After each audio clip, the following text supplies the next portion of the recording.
School adugi campus da leiramba morambana thazabu urure. Morambana bye. Tu aday nupisidi phajadro. Yengune. Asidi satin phajai hai.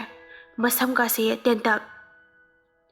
Land lairik paduna sum leijari aduga nupi angang chagat no edugumbada taunune. Lairik tambane ekhore laise. Morambana itaw amuktadi yenguda nang sungaw ni he asi nupisidi. Lanna noi sidi bye. Yengkhalai thazabu urubadagi land yengduna leiri munna. Morambana itaw mamay mamangda makut thamduna hairi. Lan adumang mifam hongdana yengduna leizari. Morambana itaw asumna masa pairaga nomi land thazabu nungsiruraba male. Noi sida leiramo ay magi mamingda hangluge.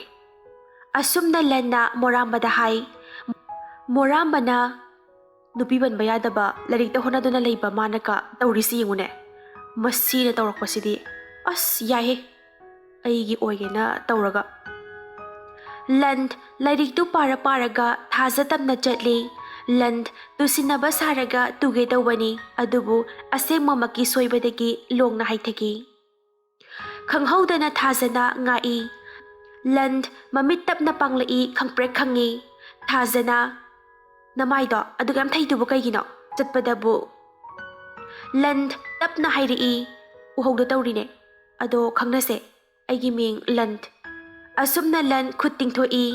Thaza makhut tingthorakte makhut aniduna khurumbagi mogong tawi aduga aigina thaza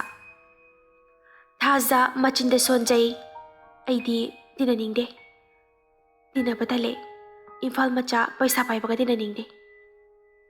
Land jamna hairakliba thazabu munna yengduna leizai aduga aidi yam lairaba misak amane nongmagi zara phauba leitaduna wana tanjariba. Thaza landa yengduna paisa satorai se lupa chamane sina nang kainom saw hairamlaga chatkre. Landna asumna phawa asuma tawba nupi leiramgani thajarude adubu yengbagi pen manaidre magi sakdam se asuk ningthijabi magi sakdam. Land thajabu nungsikre. Ngahaki matung school manungda gari thaujelai yamna kanna nupa ama. Land yam phingba mi amani singna bayadaba lan bayadaba masingkha yamna khaba misak amani. Lanna maise biusijura taurise haiduna changi tawi.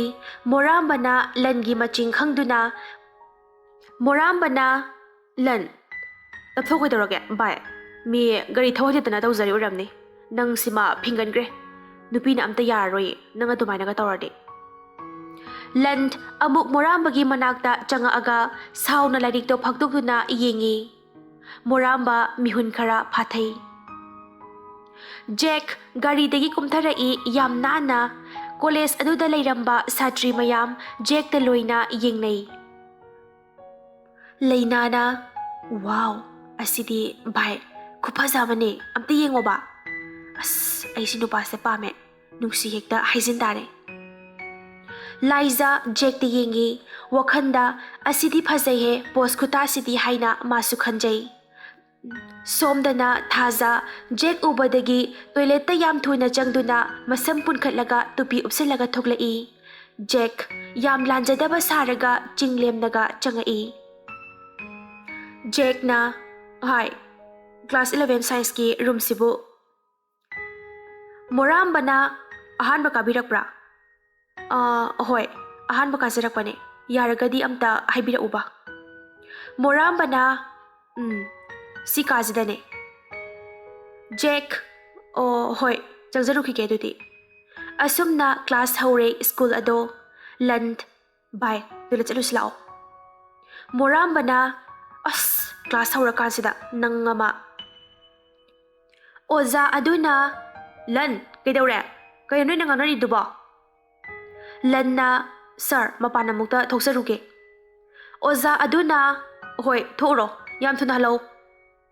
Lan moranba chatki. Landi thazabu chatta chepthaduna yengzai chatpada thongnaudagi. Morambana, bai, kayo tawitubo. Oza uradi yaroi wani. Lanna, as amta ko ba? Masakto, pasanamtagi yengi ba. Tanja chana thaza mamai leithorakpa tanjani thongnauda michanai makhoi ani thaza mamai thak leitheki lanna as bai hauzikido wa nupaga male nupi managa masamga pungkhale wari as annai sele morambana yare chalas lao haibane land yare hauzikti ure chalas lao class ta hoina class ta changa I makhoi ani Lanna, sir, roll ko horbo. Morambana, agisu sir, hapauge. Oza aduna, kaino, nangi roll di amana kumaina, kamay tauriba. Nangbu roll ay tida laizege hayday ne. Lanna, hoy sir. Oza aduna, first nang na roll ay tida laizege haysina kamay taurino. Land, aduso section bida. Lanna, sir, ay na first star so kota laibada nungaiti aduna section B da laigi haizabane. Ozana kanano langi roll kuma ise. Jack thak hagwala aga sir roll ID aigi ni kaino. Lanna kariba nang neba nang receipt putoro. Jack na bunga ka kanuda adumay naga paza na hainase ay so yamping mamini. Land sauning manduna kari haiba nang hauzikido haiduna phaklang nam seli Jack bu Jack leng balakpa ngamdre mabani mag oza lairi haiba ka loina kaure oza aduna he kaino land nanga tawrido kaino thadose thadu u haiba yade Jack leng balakpa ngamdre oza aduna I said stop kanna laukhatli Satra mayam tumina lay ozana kadai ibungo nangi mingsan bagi risito puthoro Jack purit khawdagi satokduna pi ozada oza aduna makhoi anida munna sauna yengduna lay aduga land nangi se kamay hainarino lanna sir principal da aina laizarage na haizabane aduda laybane roll ID do school tambato e mapalam da satkhre haibadagi aina laihobane adu roll number 2 da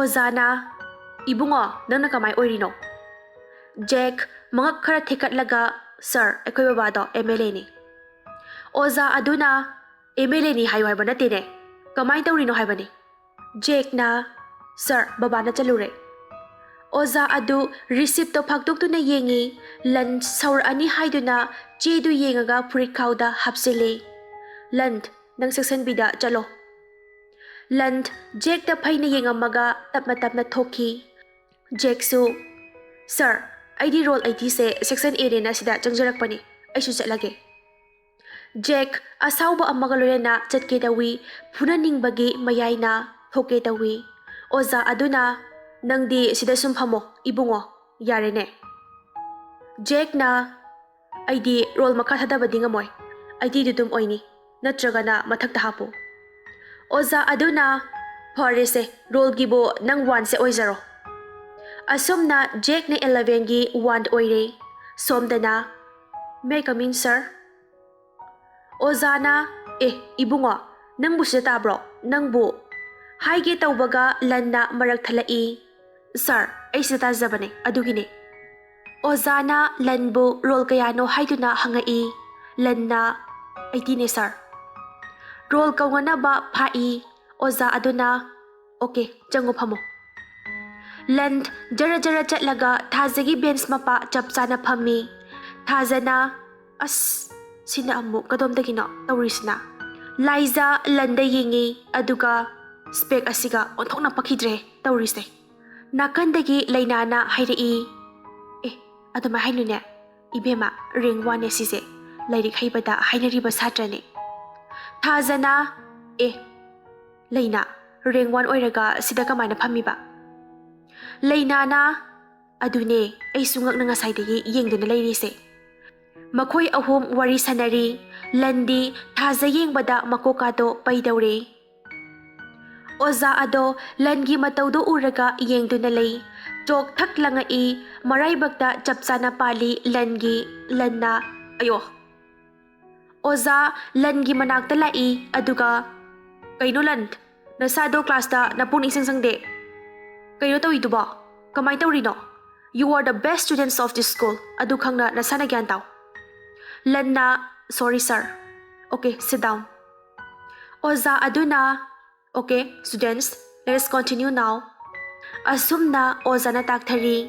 Land amuk khaktang yengduna lairik takre. Somdana Jack roll number 1 oiri haiduna mukhairi phambadaka. Morambana as sidi onthokna pakhidre tawrise. Thazadana aigi nakandaga phamlemi. Jack phaini yenga taraduna. Moramba mamai leithoki satri mayam yengnari zekta class tugi asumna suti thare school ado. Thaza land kaisum hainade hanakre. Thaza laiza get hangdorai hostel gi khanghoda khonjal amana I love you. Thaza laiza chap manana yenglei. Mairaba yu sutta ngauraga get mapanda famduna leirami. Thazana as da kaino yu thakpiruranu hairaga kaino tawribaduba. Mairabana hai Nungshi Potlum pubada ngamdraba aikoidi asumna leigadabani. Thazana as da nangsidi. Mairababu chingkhatke honari aduga laiza nakanamada pairo. Laizana nathanda thangzilo adu khak thangzin baibo. Thazana hoida ibung thangzin babu. Haiduna Mairababu thak singkhatli. As yangi ay ibung sidi. Laiza changamo ay laage. Laiza hoini maini hairamda changki. Thazana da changlasiko. Mairaba thazagi matau uraga thamoida henna awaba ama piri. Nungsibasu helari. Thazabu muna yengduna laizay. Thazana kidawrageda aduk muna yengliduna. Ho thazase phajabra yengiba. Yareda asumna thaza Mairabagi katamna puraga phamungda thami. Da adudi ay chalake ko. Chatke tawi thaza adubu Mairabana makhut thak phairai. Adubu Mairabana makhut thak pharai. Da kaidawrage. Mairaba adumuna yengzaduna leiri.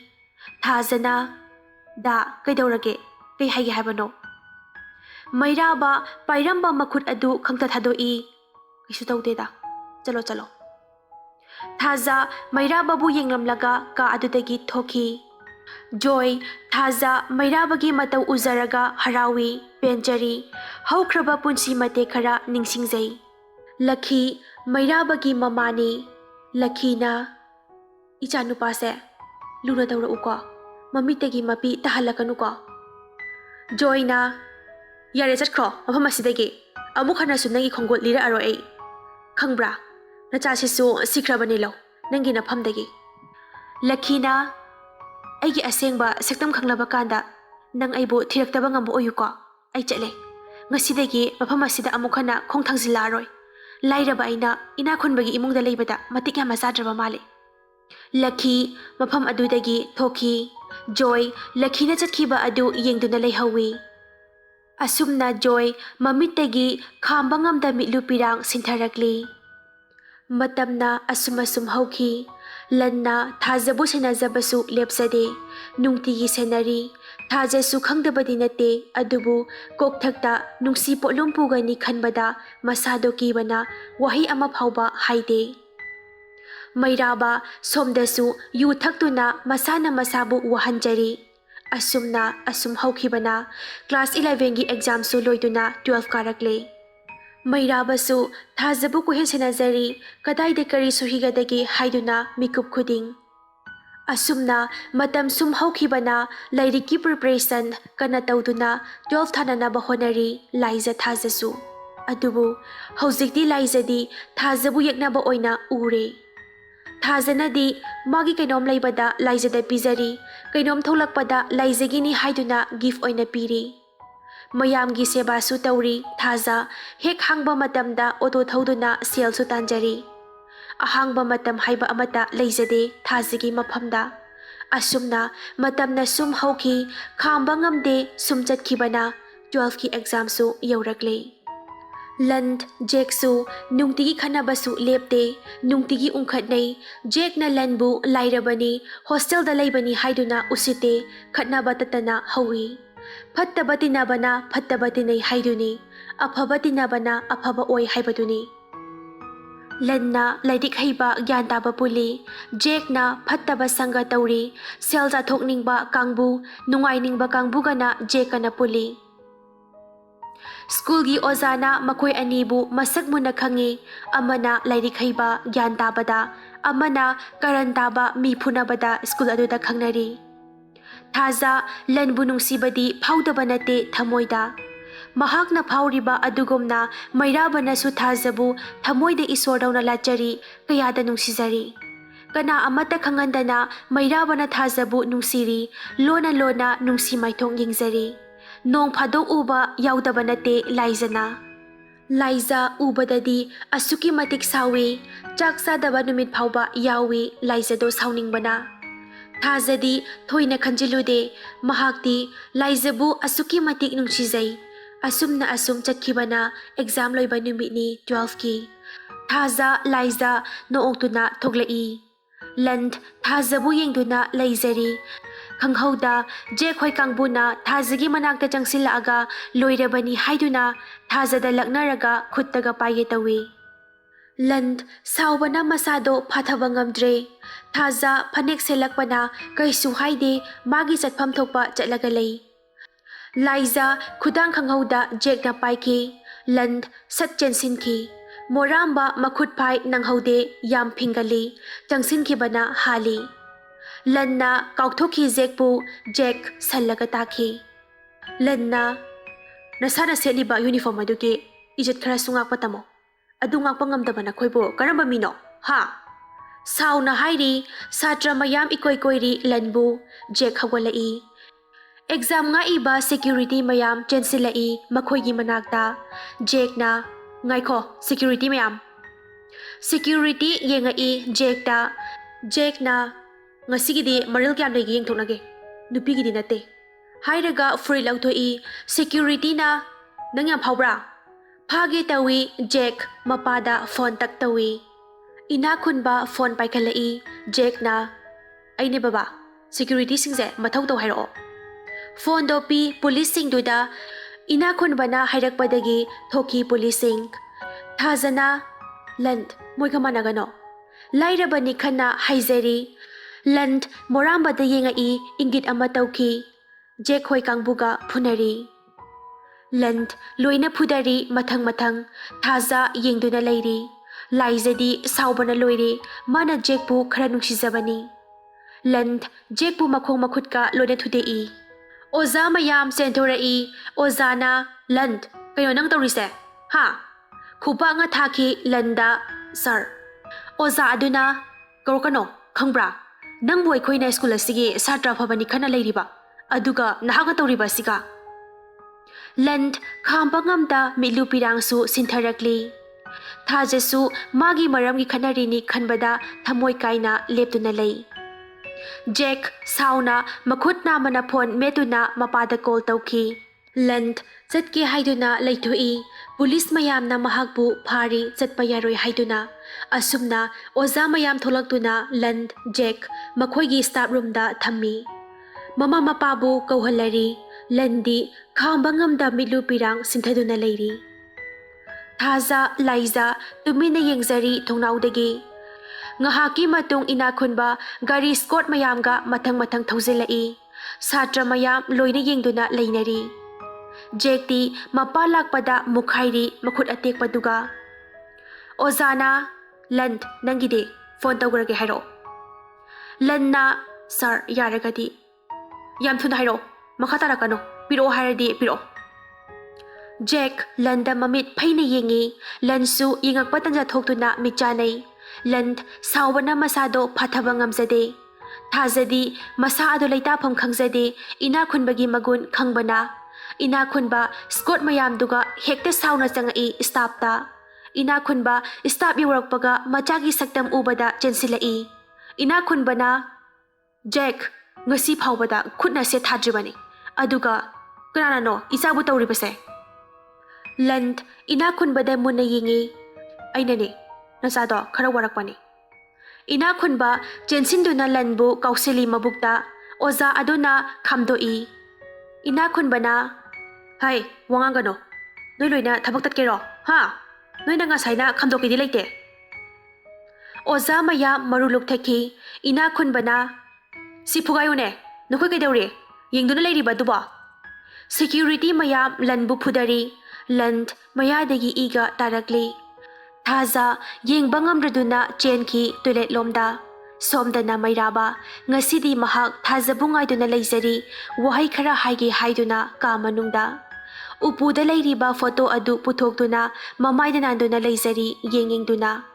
Inakhunba lanbu phubadu uraga mathamoida pena nokzari. Tanja aduda khanghauda yamkhraba army mayam ama school adu tamna thauzilai mathang lepa leitana.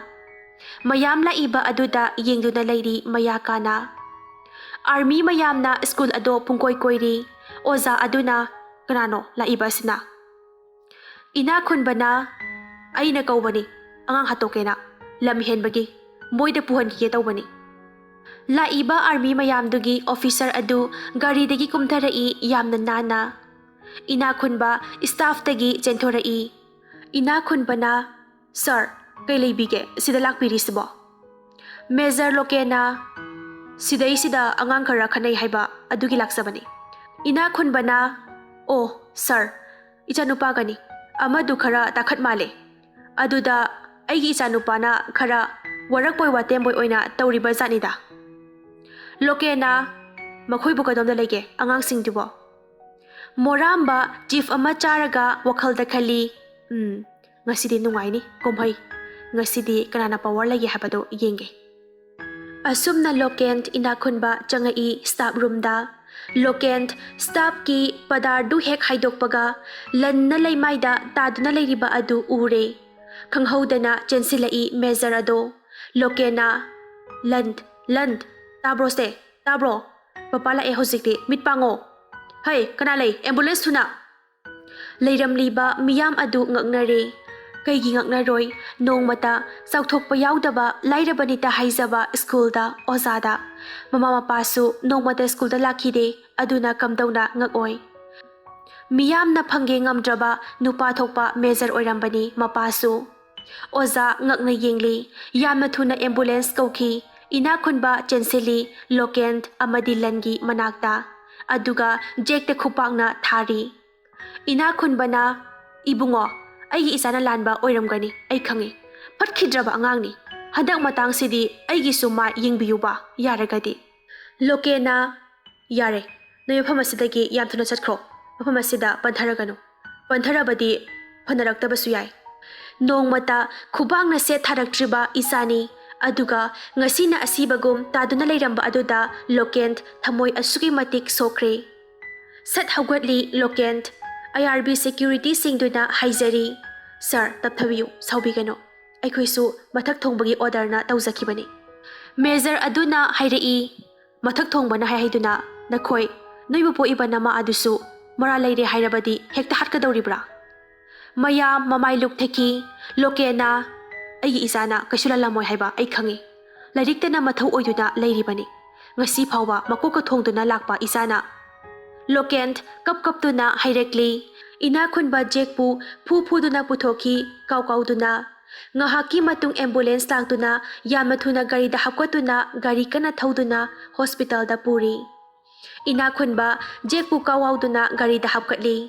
Gari thauba hek haubaga jekti yengduna inakhunbana he apang kaino nanga tawriba se ha nangbu aina nangna ngamdoba mi da signal hairaga migi major macha nupaduda kaidawrino haibani.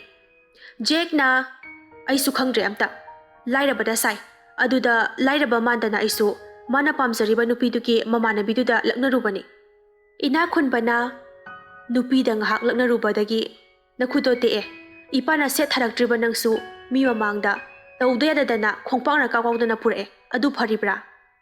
ꯖꯦꯛꯅ ꯌꯥꯔꯦꯕ ꯕꯕꯥ ꯈꯣꯏꯗꯧ ꯁꯧꯒꯠꯄꯅꯦ E ꯁꯨꯝ ꯀꯥꯔꯛꯀꯅꯤꯀꯣ ꯑꯩ꯫ ꯏꯅꯥ ꯈꯨꯟꯕꯅ ꯌꯥꯔꯦ ꯋꯥ ꯃꯈꯥ ꯇꯥꯔꯛꯑꯅꯨ ꯁꯦ ꯍꯩ ꯃꯍꯤꯅꯤ ꯊꯛꯆꯤꯜꯂꯣ ꯍꯣꯁꯄꯤꯇꯥꯜꯗꯁꯨ ꯆꯪꯗꯕ ꯌꯥꯔꯣꯏꯅ ꯈꯨꯠꯇꯣ꯫ ꯖꯦꯛ ꯍꯩ ꯃꯍꯤꯗꯣ ꯂꯧꯗꯨꯅ ꯊꯛꯆꯤꯜꯂꯤ꯫ ꯁ꯭ꯀꯨꯜꯗꯅ ꯂꯥꯏꯖꯥ ꯀꯣꯏꯊꯤ ꯊꯤꯔꯤ ꯊꯥꯖꯕꯨ ꯆꯠꯂꯝꯗꯥꯏꯒꯤ꯫ ꯂꯥꯏꯖꯥꯅ ꯍꯦꯔꯥ ꯊꯤꯕꯁꯨ ꯈꯪꯗꯕꯁꯤꯕꯨ ꯀꯩꯗꯧꯗꯣꯏꯅꯣ ꯃꯔꯥꯏ ꯂꯥꯛꯆꯅꯤ ꯌꯨꯝ ꯈꯪꯗꯕꯁꯨ ꯅꯠꯇꯦ ꯍꯥꯏꯗꯨꯅ ꯃꯌꯨꯝꯗ ꯍꯟꯈ꯭ꯔꯦ꯫